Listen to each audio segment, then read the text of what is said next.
Can Cyril Bon Gamin Gane defeat Tom Aspinall, or will the Brit continue his insane win streak and defend his belt for the first time? My prediction in this video. Hello and welcome to Bloodsport MMA.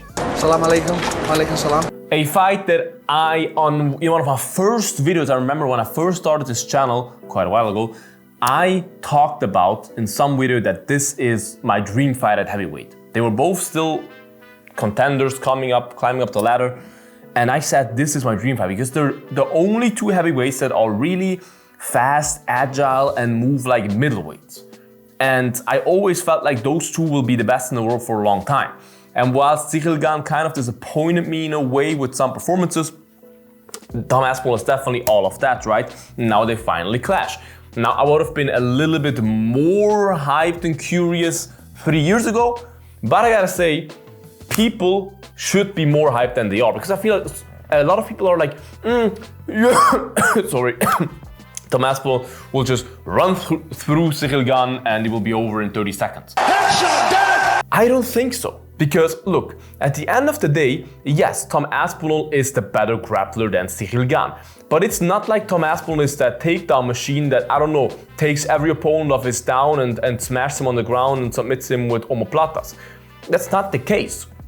We have seen Tom Aspinall's grappling. Yes, he had one of the most beautiful double combinations to a double leg against Volkov. Beautiful Americana finish. Of course, he can grapple for sure. He's a great grappler. Let's wrestle. Let's wrestle. But we do not really have any proof of concept that shows us like, hey, yeah, he can just take him down whenever he wants and do whatever he wants to him. Like Sergey Spivak, for example, is also a great grappler, and he had a lot of problems taking Cyril Gane down. Now, of course, Sergey Spivak is more of a judo type of grappler who has to close the distance first in order, or get in the clinch in order to take you down successfully. And Tom is more the guy that just shoots a double leg. But Tom also has never faced anyone close to as athletic as Cyril Gane.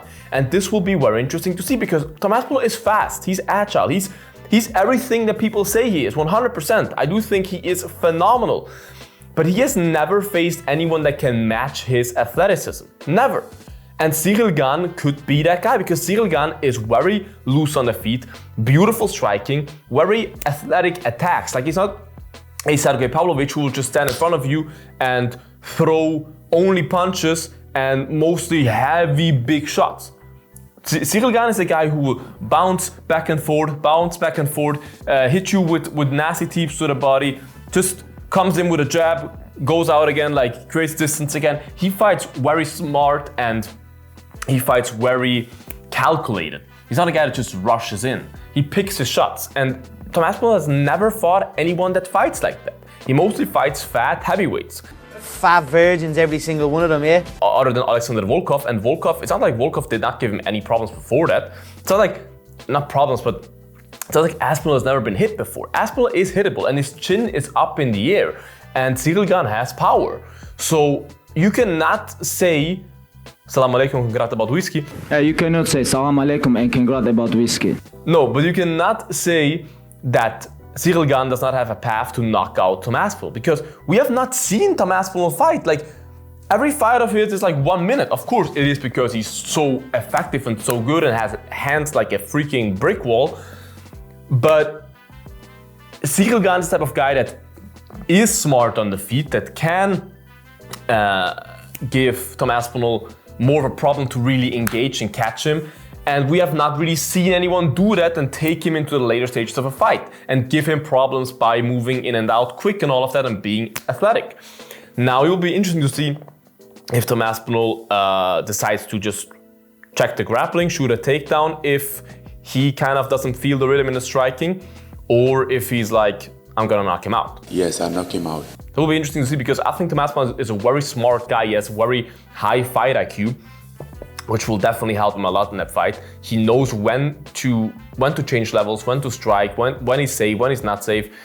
He really does a good job with that. But I also feel like Tom Aspinall trusts his chin a little bit too much at times. As I said, his chin is always up in the air and he is hittable. And that's just not a good thing at heavyweight. But look, both of them have been out for quite a while. Tom Aspinall has been out for longer, if I remember right. I'm not quite sure. But they've been out for quite a while, for more or less the same time. So I don't think anyone has an advantage there. But I do feel like Tom has been training more. Cyril Gane has been shooting movies and doing this and doing that. And Tom Aspinall is just always in the gym. He's being depressed in the gym because he can't get a fight, and he's just getting better and better and better and better. And that's what I think will make a difference in that fight as well, because Tom Aspinall is just improving his skill set all the time. He's in the room with the best in the world, with Ante Delia, with so many UFC heavyweights and PFL heavyweights and whatever. Like, his room is filled with heavyweight killers that challenge him every day. And his dad is a guy that takes a lot of pride in the martial arts. They always try to evolve. While Cyril Gane has a great team as well, a great coach, not really a heavyweight team though. Doesn't have the best heavyweight sparring partners to give him looks, and I'm not always sure how much his mind is in the game, because he's having all those opportunities. Good for him, like movies and all of that. He's a good-looking, tall guy, so of course he's great for movies, especially for French movies. There's been a couple ones now on Netflix. And I think that could be a problem. Like you saw it in the last fight as well against Volkov. He did not look bad, but Volkov won that fight in my eyes and in most people's eyes. And of course you cannot do MMA math, because Tom Aspinall beat Volkov quite decisively. Volkov, in my opinion, beat Cyril Gane, but that's a different type of Volkov. Volkov is much better now, and I would actually like to see a Volkov rematch against Tom Aspinall, to be honest. But he got taken down by Volkov as well, who was not really famous for his takedowns. So I'm kind of, he will definitely put a lot of effort into his takedowns in training camp. That can also be to your detriment though, as you saw or you heard from Conor when he fought Khabib. He said he put all his training camp, all the focus on the wrestling, and he completely forgot about what got him to the dance in the first place, the striking. And even though you are talented, you know your skills in striking, you still have to train it every day to keep up the skills, to be sharp. And I do think that could be a problem if he only focuses on the wrestling. And if he does not only focus on the wrestling, he can never close that gap, because Tom Aspinall is just a better grappler. But it will be very interesting. I really hope the fight goes a little bit longer. I really want to see how Tom Aspinall looks in a longer fight. I really want to see how the grappling exchanges between those guys, two guys look. I do think we're in for much more of a surprise than people think. I do think the fight is much closer than people think. Of course, it could end pretty quick. Those are heavyweights. Tom Aspinall has power like a maniac.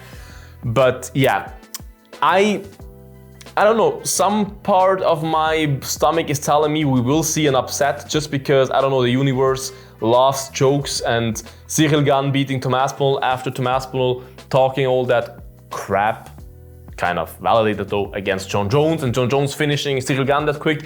The whole MMA world will erupt in memes, like, you know what I mean? Somehow I feel like the universe wants that to happen, but I have to pick with my brain, and my brain tells me that Tom Aspinall wins that fight. I do think in the, I do think at, let's say the end of the first, let's say the second round. Let's say in the second round, I think he gets him down and finishes him with ground and pound. He has great ground and pound. Look at the way he finished Curtis Blades.